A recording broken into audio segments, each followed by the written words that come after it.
설득할 수 있는 것이 능력이다는 주제로 함께 말씀을 나눌까 합니다. 이재철 목사님의 책 사도행전 속으로라는 책에 보면 그런 이야기가 함께 실려 있는 걸 볼 수 있습니다.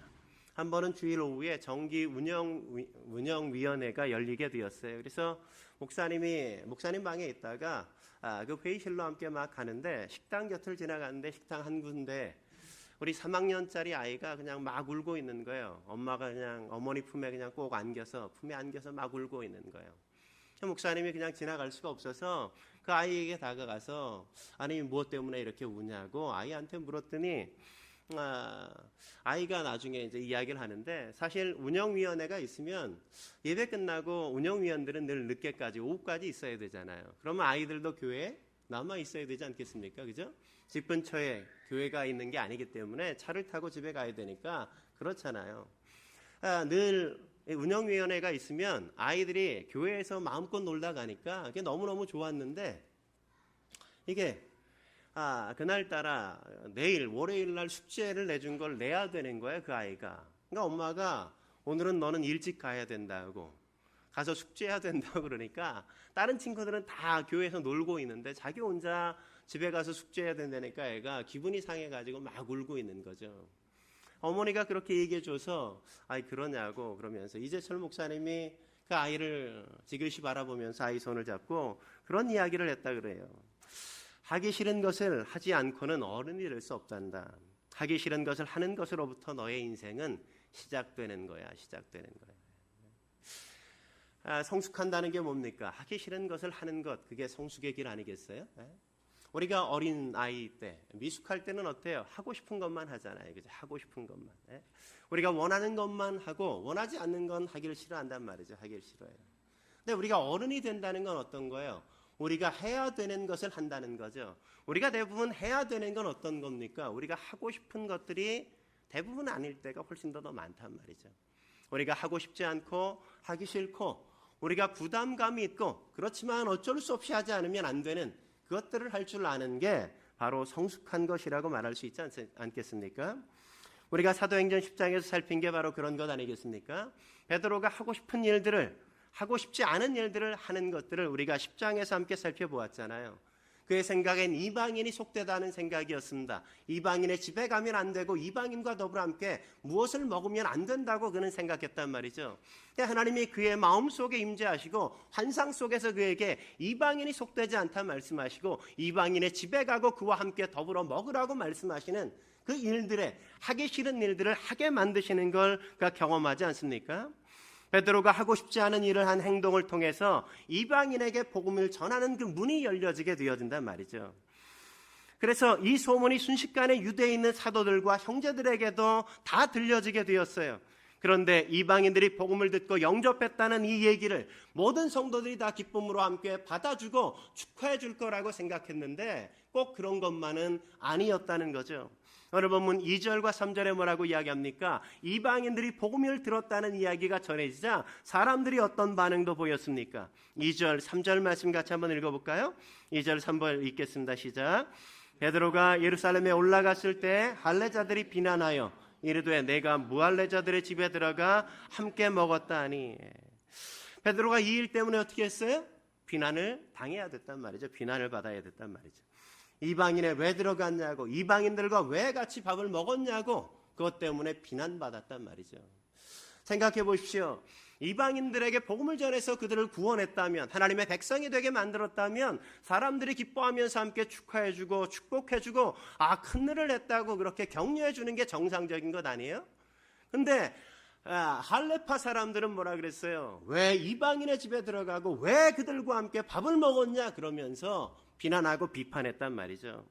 여기서 비난했다는 말은 디아크리노라는 말로 어떤 목적으로 집요하게 따지고 물고 늘어지는 것을 여기 비난한다는 말의 의미란 말이죠. 이방인의 집에 들어간 게, 그들과 함께 식사한 게 비난거리입니까? 비난거리가 되지 않는데 그럼에도 불구하고 사람들은 비난하고 비판하고 있단 말이죠. 지금도 이런 사람들이 있잖아요. 그냥 비난에 대해 막 비판하고 그냥 쉽게 비난하는 경우도, 그런 경우들이 얼마나 많이 있습니까? 그런 비난에 대해 오늘 베드로가 어떻게 합니까? 그냥 그 비난에 대해서 성숙하게 받아들이는 태도를 우리가 볼 수 있죠. 비난에 대해서 설명해 주는 걸 우리가 보지 않습니까? 성숙은 바로 이런 설득을 할 줄 아는 능력이란 말이죠.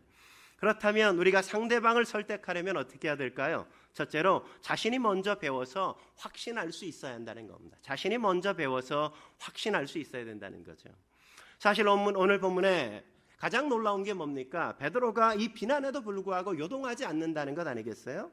베드로가 사실 어떤 사람이에요? 성미가 급한 사람이잖아요. 불같은 사람이잖아요. 그냥 금방 화를 낼 수 있는 그런 사람이 바로 베드로 아니었습니까? 예수님이 너희는 나를 누구라 하느냐 그랬을 때 그가 바르게 대답함으로 천국의 열쇠를 준다는 칭찬도 듣지만 그러니까 조금 있다가 그냥 예수님께 사단아 물러가라 이런 야단도 맞는 게 그의 삶이 아니었습니까? 모든 제자가 다 주를 부인해도 나는 주님을 결코 부인하지 않겠다고, 내가 죽을지언정 주님 곁을 떠나는 일은 없을 거라고 그렇게 자신 있게 말하지만 잠시 뒤에 예수님이 진짜 잡혀가니까 어떻게 해요? 그가 예수님을 부인하잖아요. 예수님을 배반하는 게 그의 모습 아니었습니까? 그래서 에이 고기나 잡으러 가야지. 그리고 다 떠났잖아요. 고기 잡으러. 근데 예수님이 고기를 잡으러 간 그들에게 찾아오니까 또 어떻게 해요? 주님이다 이러니까 배에서 그냥 다이빙해서 헤엄쳐가지고 물가로 나와서 예수님 앞에 찾아 나오는 것도 베드로의 모습이었단 말이죠. 불같은 성격, 급한 성격, 그런 성격이, 변덕이 심한 성격이 바로 베드로의 성격이었단 말이죠. 그렇다면 그런 성격의 베드로가 오늘 본문과 같이 사람들로부터 비난을 받는 상황이라면 어떻게 반응을 보여야 돼요? 그도 화를 내야 되는 것 아니겠습니까? 그가 비난하면 그도 비난해야 되는 것 아니겠어요? 한두 번 비난하고 많은 게 아니라 계속해서 비난하면 집요하게 따지면 그도 화가 날 만하잖아요. 승질을 부릴 만하잖아요. 근데 오늘 본문에 보면 그가 폭발하지 않고 화내지 않고 그는 여전히 차분하게 그 일들을 대처하고 대응하는 것들을 우리가 볼 수 있지 않습니까? 사실 베드로가 얼마나 많이 수고했어요. 그 먼 거리에 가서 복음을 전했단 말이죠. 사람들에게 복음을 전해서 그들이 성도가 되게 만들었다면 그가 칭찬받아야 되는 것 아니겠어요? 네? 그렇게 수고하고 그렇게 애썼음에도 불구하고 칭찬이 아니라 도리어 비난이 다가올 때 그럼에도 불구하고 화내거나 비판하지 않는단 말이죠. 그는 지금 어떤 사람이에요? 예루살렘 교회의 지도자였단 말이죠. 최고의 지도자였잖아요. 예수님의 수제자였단 말이죠. 교회의 최고의 리더였어요. 근데 리더에 대해서 그렇게 비난하고 비판하면 뭐예요? 마치 그의 권위에 도전하는 것처럼 그렇게 들을 수 있는 것 아니겠습니까? 근데 그런 환경에서도 베드로는 나를 향한 도전이라고 받지 않고 그들에게 차분하게 오늘 본문에 설명하고 있는 걸 우리가 보지 않습니까? 4절 같이 한번 읽어볼까요? 4절 말씀 뭐라고 이야기합니까? 4절 같이 읽겠습니다. 시작. 베드로가 그들에게 이 일을 차례로 설명하여. 그러니까 얼마나 마음이 평온했으면, 얼마나 마음의 안정감을 가졌으면 차례대로 설명했다 이렇게 얘기하잖아요. 그죠? 그러니까 흥분하면 차례대로 설명할 수 없잖아요. 흥분하면 그냥 막 해대는 게 우리의 삶의 모습 아닙니까? 근데 그가 차례대로 설명할 수 있었던 이유, 그가 마음의 여유를 갖고 그렇게 차분하게 설명할 수 있었던 이유가 뭘까요? 그가 먼저 하나님으로부터 레슨을 받았기 때문이잖아요. 그가 먼저 배웠기 때문에 그는 차분하게 이런 문제에 대처할 수 있었단 말이죠. 사실 베드로도 이방인에 대한 편견이 있었잖아요. 이방인이 속되다고 그도 생각했단 말이죠. 그런 그를 하나님이 가르치셨잖아요. 고집스럽게 거부하고 또 거부함에도 불구하고 하나님이 끝까지 그를 설득하시고 그를 마음을 움직이셔서 고넬료의 집에 찾아가게 만들고 그들에게 복음을 전하게 만드셔서 그들에게 성령이 임하는 걸 그로 눈으로 확인해서 이방인에게도 여전히 구원할 수 있다는 것, 이방인들도 구원받아야 된다는 걸 그로 확인하고 알게 해주셨잖아요. 그러니까 그 마음속에 그 환경들을 보고 그는 먼저 레슨을 받고 이방인들에게도 여전히 복음이 필요하다는 사실을 알면서 그들이 몰랐다는 사실에 대해서 내가 설득해주고 설명해 주어야 된다는 걸 그가 먼저 알았기 때문에 그랬던 것 아니겠습니까? 베드로는 할례자들이 비난하는 걸 악의를 가져서 그랬다고 생각하지 않았단 말이죠. 내가 몰랐던 것처럼 저들도 몰랐기 때문에 저들이 비난하고 비판하는 거라고 그는 생각하고 여겼단 말이죠. 내가 예전에 몰라서 하나님 앞에 거부했던 것처럼 이들도 잘 모르기 때문에 그랬다는 걸 그는 인정하고 알기 때문에 그들에게 자세하게 설명하고 있단 말이죠. 그래서 오늘 본문에 보면 5절부터 무려 15절까지 아주 긴 장들이 10장의 이야기들을 잘 내용을 정리해서 설명해 주는 내용으로 함께 등장하는 것 아니겠습니까? 우리가 성숙하려면 어떻게 해야 돼요? 먼저 우리가 배워야 된단 말이죠. 배워야 돼요. 배우지 못하면 우리가 가르칠 수 없어요. 배우지 못하면 우리가 성장할 수 없단 말이죠. 우리가 모든 것을 다 알고 있다고 자문하면 우리가 성장할 수 없는 겁니다. 언제나 열린 사고를 갖고 내 마음을 열고 언제나 배우려고 해야 우리는 성숙해질 수 있고 성장할 수 있단 말이죠. 바울도 디모데에게 디모데전서 3장 14절에 뭐라고 얘기합니까? 너는 배우고 확신한 일에 거하라 그렇게 말씀하지 않습니까? 우리가 배우지 않으면 성장할 수 없어요. 내가 다 됐다 이렇게 생각하는 순간 우리는 끝나는 겁니다. 그러므로 우리는 성숙을 위하여 날마다 배울 수 있어야 된단 말이죠. 한 걸음 더 나아가서 상대방을 설득하려면 어떻게 해야 될까요? 두 번째, 여유를 갖고 충분히 설명할 수 있어야 돼요. 마음의 여유를 갖고 충분히 설명할 수 있어야 된단 말이죠. 저는 할례자의 말도 안 되는 공격에 대해서 베드로가 보였던 태도가 굉장히 중요하다고 생각해요. 4절 다시 한번 읽어볼까요? 4절 다시 한번 읽도록 하겠습니다. 시작. 베드로가 그들에게 이 일을 차례로 설명하여. 그러니까 베드로가 설명했다는 게 굉장히 중요한 겁니다. 사실 이런 비난받는 상태에서 차분하게 마음의 여유를 갖는다는 건 결코 쉬운 일이 아니잖아요. 한국 사람 같으면 일단 싸우자고 덤벼드는 게 우리의 모습 아니겠습니까? 아유 무식한 것들 뭘 모르니까 그렇지. 아유 무식하면 용감하다니까. 뭐 이러면서 그냥 비아냥거리고 비판하고 그냥 무시하고 이런 얘기를 할 때가 얼마나 많아요. 똥개가 짖어도 경부선은 간다. 뭐 이러면서 그냥 비꼬고 그렇게 얘기하면서 그들을 무시하면서 비판을 더 키워가는 그런 태도가 우리 안에 많잖아요. 비난받으면 나도 한 방 먹여주고 싶잖아요. 한 대 때리면 나는 10대를 때려야 우리는 직성이 풀리는 그런 성격 아니겠습니까? 한 번 비난받으면 나는 10번 비난해야 되는 게 우리의 모습이었단 말이죠. 모습이에요. 한국 사람의. 근데 오늘 본문에 보면 베드로가 그렇게 행동하지 않잖아요. 마치 싸우자고 달려드는 그들에게 그는 그렇게 하지 않는단 말이죠. 그는 차분하게 그 모든 비난을 그냥 한 귀로 흘리면서 그는 그 모든 것들을 다 설명하고 있는 여유 있는 태도, 그 태도를 보여주고 있잖아요. 그가 어떻게 베드로가 여유를 갖고 충분히 설명할 수 있었을까요? 그 태도를 우리가 주의할 필요가 있습니다. 첫째는 비난하는 사람들을 비난하지 말아야 한다는 거예요. 비난하는 사람에게 비난하지 말아야 된다는 거예요. 베드로가 그러지 않습니까? 비난하는 사람을 비난하면 싸우자는 얘기밖에 안 된단 말이죠. 그러니까 처음에 우리가 비난을 들을 때 비판하려고 해서는 안 된다는 거예요. 이게 첫 단추예요. 첫 단추.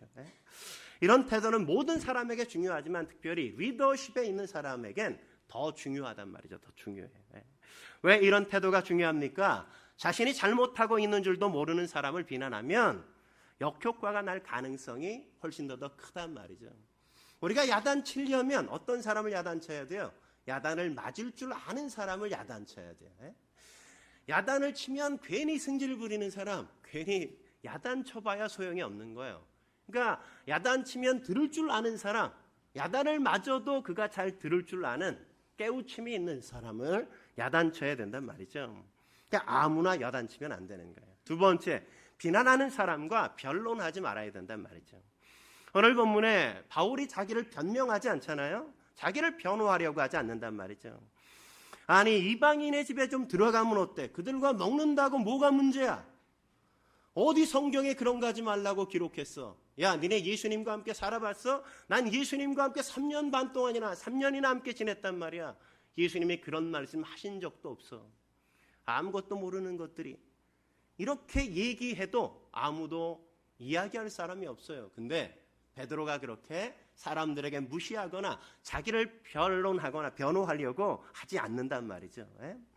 사람들에게 그렇게 하면 싸움밖에 안 되기 때문에 그렇습니다. 세 번째, 권위로 누리려고 하지 말아야 한단 말이죠. 권위로 누리려고 하면 안 됩니다. 우리는 흔히 높은 자리에 있으면 권위로 자꾸만 누리려고 하지 않습니까? 베드로가 충분히 그럴 만하잖아요. 초대교회 최고의 지도자, 예수님의 수자였단 말이죠. 천국의 열쇠가 그의 손에 있었단 말이에요.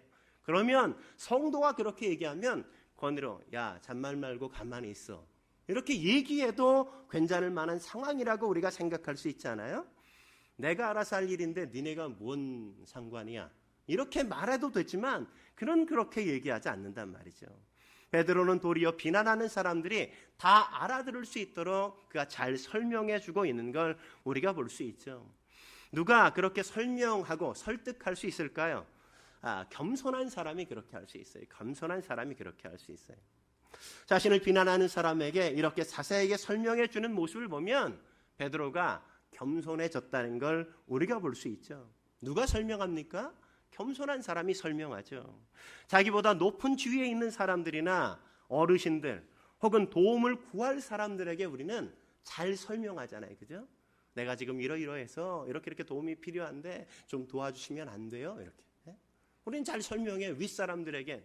근데 우리가 도와주는 사람이거나 우리의 아랫 사람이거나 우리의 부하 직원이거나 그런 사람에겐 우리가 설명을 잘 하지 않으려고 든단 말이죠. 말이 짧아지잖아요. 그냥 명령하려고 들잖아요.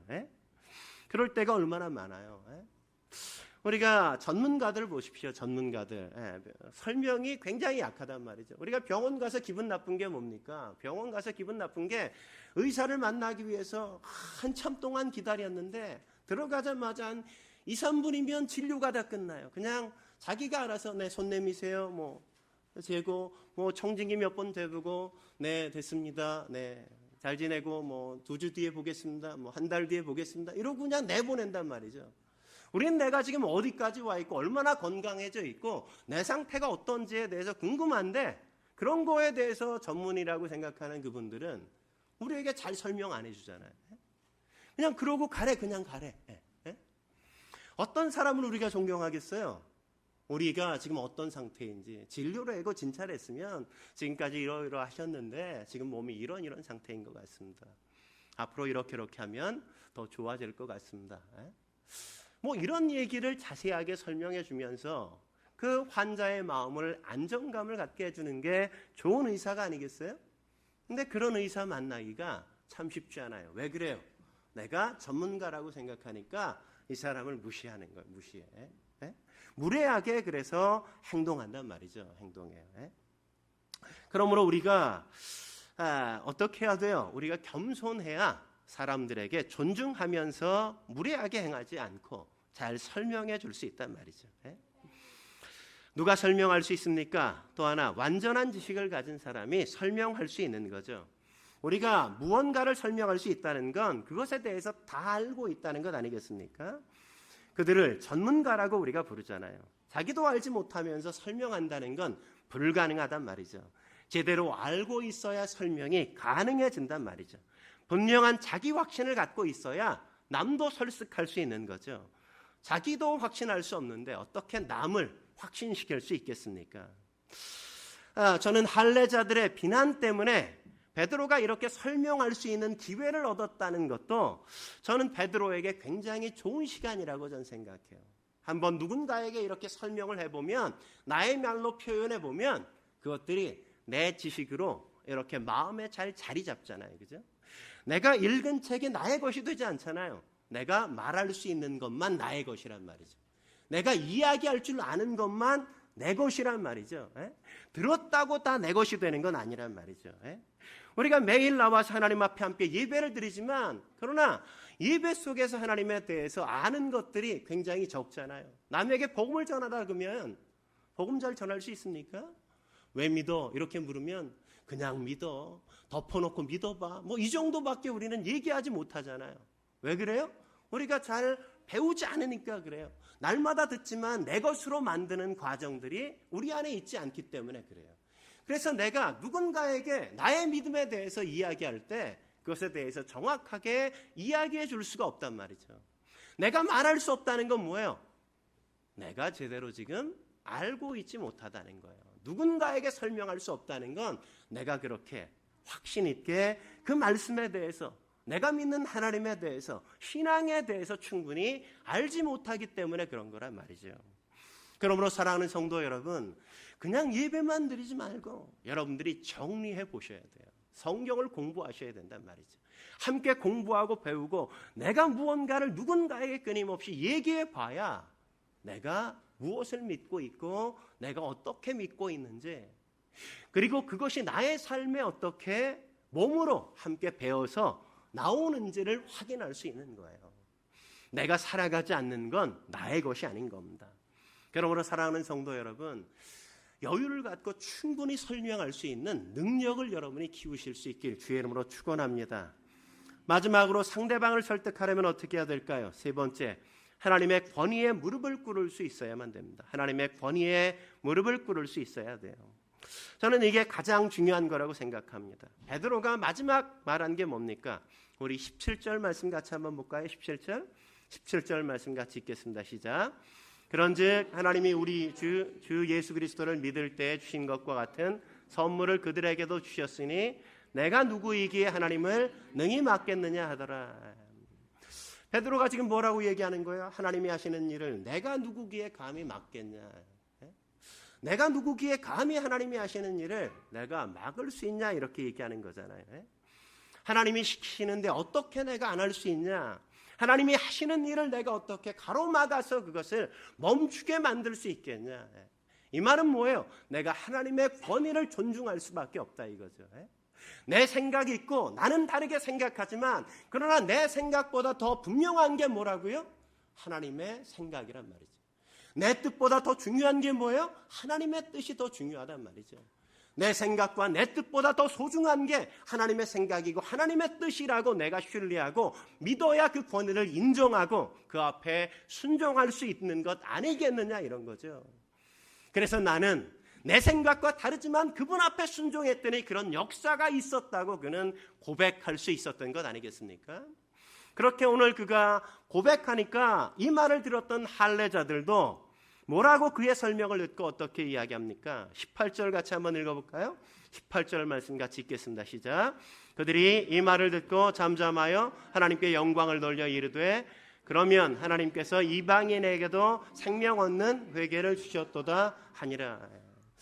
갈등이 있었던 것 같았어요. 비난도 했어요. 그런데 만일 베드로가 이 무식한 것들 그것도 몰라? 그러니까 늘 그 모양 그 꼴이지. 뭐 이렇게 얘기했다면 아마 교회가 갈라졌겠죠. 그죠? 나눠지지 않았겠습니까?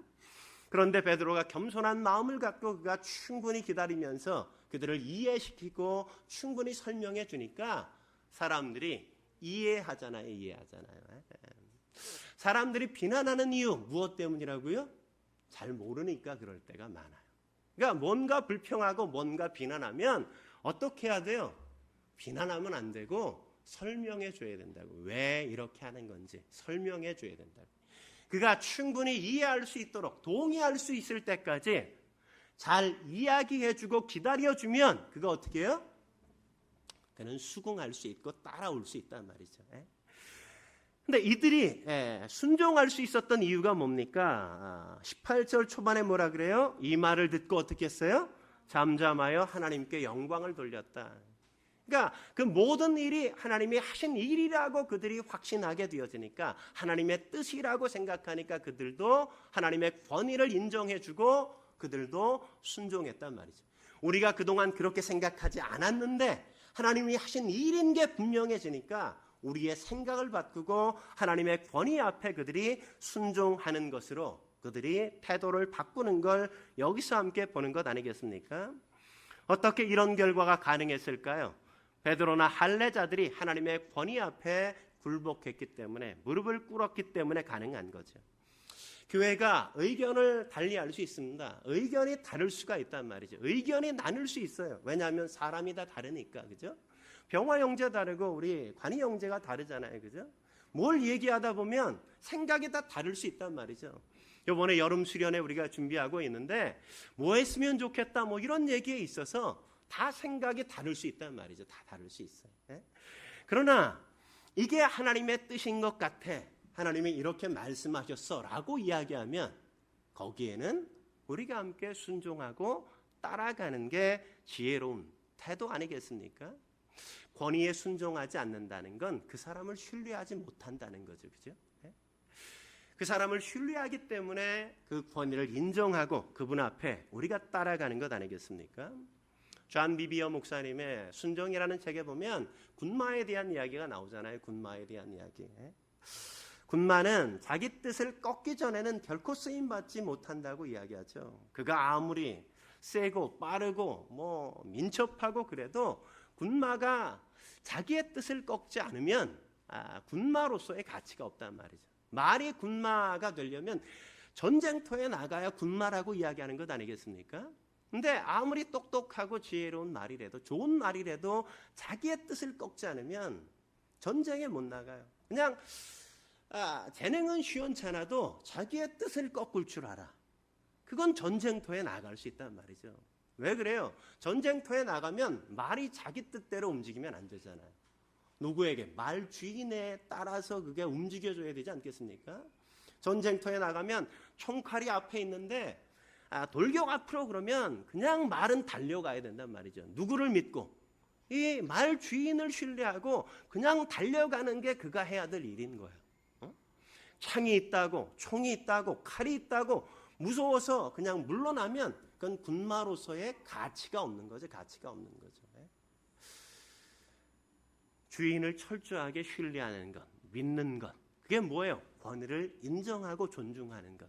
그 신뢰하는 것이니까 군마가 그렇게 따라가는 거예요. 그것이 내가 죽는 길이어도 내 앞에 그렇게 보여져도 그렇게 순종하는 건 뭐예요? 주인의 뜻에 자기의 목숨을 걸 줄 아는 거란 말이죠. 권위를 인정한다는 건 그런 겁니다. 신뢰한다는 건 그런 거예요. 그 사람에게 나의 목숨을 맡기고 사는 것. 그게 바로 권위를 인정하고 신뢰한다는 거죠. 내 생각보다 그분의 생각이 더 크다는 걸 알기 때문에, 내가 보는 것보다 그분이 더 넓게 본다는 걸 알기 때문에, 나는 제한적이지만 그분은 나보다 훨씬 더 크시다는 걸 알기 때문에 그분 앞에 나의 삶을 맡겨드리는 것. 내 생각 이상의 그분의 생각의 큼을 인정하고 그분 앞에 나를 맡길 줄 아는 것. 그게 바로 권위를 따라가는 거란 말이죠. 어떤 사람이 쓰임받을 수 있겠습니까? 군마와 같은 존재가 쓰임받는 것 아니겠어요?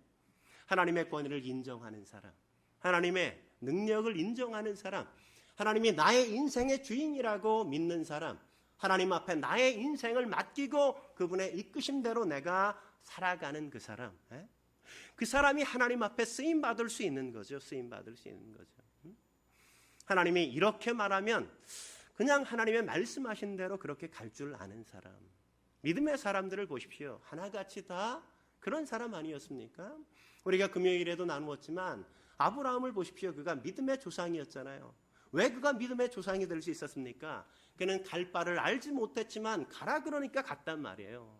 생각해 보십시오. 갈 바를 알지 못해요. 그냥 가라 그랬어요. 근데 아브라함은 어떻게 했어요? 집을 그냥 다 정리하고 떠났단 말이에요. 떠났어요. 아브라함 당시 그렇게 집을 떠난다는 거 쉽지 않은 거잖아요. 내가 70년 동안이나 살았던 그 본토 친척 아비 집을 어떻게 떠나겠습니까? 광야에 나가면 내가 어떤 사람에게 공격받아서 어떻게 죽을 수 있는지 모르는 환경인데, 그럼에도 불구하고 어디로 가야 될지도 모르는데 갈 바를 알지 못했지만 가라 그러니까 간단 말이죠. 가면서 뭐예요? 어디로 가야 됩니까? 하나님 앞에 묻잖아요. 그게 바로 권위를 인정하는 거예요.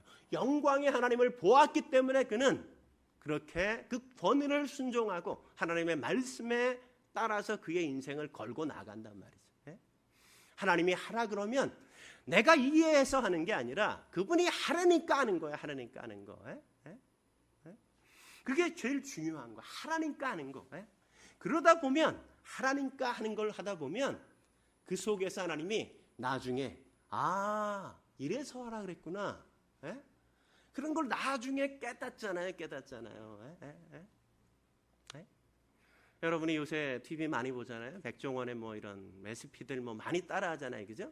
예전에 내가 그냥 아무리 만들어 먹어봐도 다 맛이 없었어. 근데 그 사람이 하래서 해보니까 진짜 맛있네. 그런 생각 여러분 많이 하시잖아요. 에? 에? 신뢰하고 믿어야 따라할 수 있죠. 그죠? 에? 그런 거 아니겠어요? 그 하나님 앞에 우리가 신뢰하고 믿는다면 그분 앞에 우리가 따라갈 수 있어야 돼요. 내 생각이 중요하지 않습니다. 내 뜻이 중요한 게 아니에요. 하나님의 뜻이 중요하고 하나님의 말씀이 중요하단 말이죠. 그 말씀 앞에 나의 인생을 걸고 가는 것. 예? 그게 바로 성숙한 사람의 삶의 자태인 겁니다. 모세를 보십시오. 모세도 그는 얼마나 많이 두려워했습니까? 그는 아무것도 아니라고 그는 생각하잖아요. 그런데 하나님이 애굽왕 바로에게 가라 그러니까 가서 서잖아요. 그죠? 그러니까 일개 그냥 백성 중에 하나가 어떻게 그 당시에 최대의 강국 그 바로 왕 앞에 가서 설 수 있겠어요. 그죠? 갔다가 어떻게 될 줄 알고 가겠어요. 근데 그는 간단 말이죠. 가요. 가라 그러면 가는 거야. 거기서 하실 일은 하나님이 하실 일이죠. 하나님이 하실 일이죠. 우리는 명령을 따르고 우리가 그 자리에 서면 하나님이 하신 역사는 그 장부터 열려지는 거예요. 열려지는 건데. 스타크래프트 여러분 해보셨죠? 젊은 사람들 게임? 근데 보면 어떻게 해요? 내가 막 이동하면 다 깜깜한데 내가 한 걸음 옮기면 어떻게 돼요? 그 앞이 쫙 보여지죠. 그죠? 믿고 움직이면 열려지는 게 보여져요. 내가 움직이는 것만큼 열려진단 말이에요. 하나님이 우리를 이끄시는 대로 우리가 걸어간 만큼 우리의 삶의 길은 열려지고 우리가 도전한 만큼 하나님이 우리에게 보여주시는 넓은 땅, 기업의 땅들이 함께 보여지는 거란 말이죠. 내가 움직이지 않고 하나님이 말씀하셔도 명확하게 얘기해 주셔야 돼요. 그때까지 기다리면 아무것도 얻을 수 있는 게 없는 겁니다. 없는 거예요. 여러분을 사랑하는 성도 여러분, 하나님의 말씀하시면 따라가실 수 있길 주의 이름으로 축원합니다. 믿음의 길을 내딛어 보십시오. 믿음의 발걸음을 걸어보세요. 그냥 현실에 안주해서 요만한 삶을 늘 살아가지 말고 이 틀을 좀 깨고 이 틀 너머로 자꾸만 나의 발을 좀 옮겨보세요. 하나님이 말씀하시면 하나님의 뜻이 분명하면 그냥 한번 도전해보고 한번 시도해보고 자꾸만 일을 벌려야 하나님이 일하심을 함께 맛보잖아요. 내 틀 안에 갇혀 있으면 늘 그렇게 살다가 끝나는 거예요. 다른 여러분이 도전할 수 있길 축원합니다. 함께 기도하시겠습니다.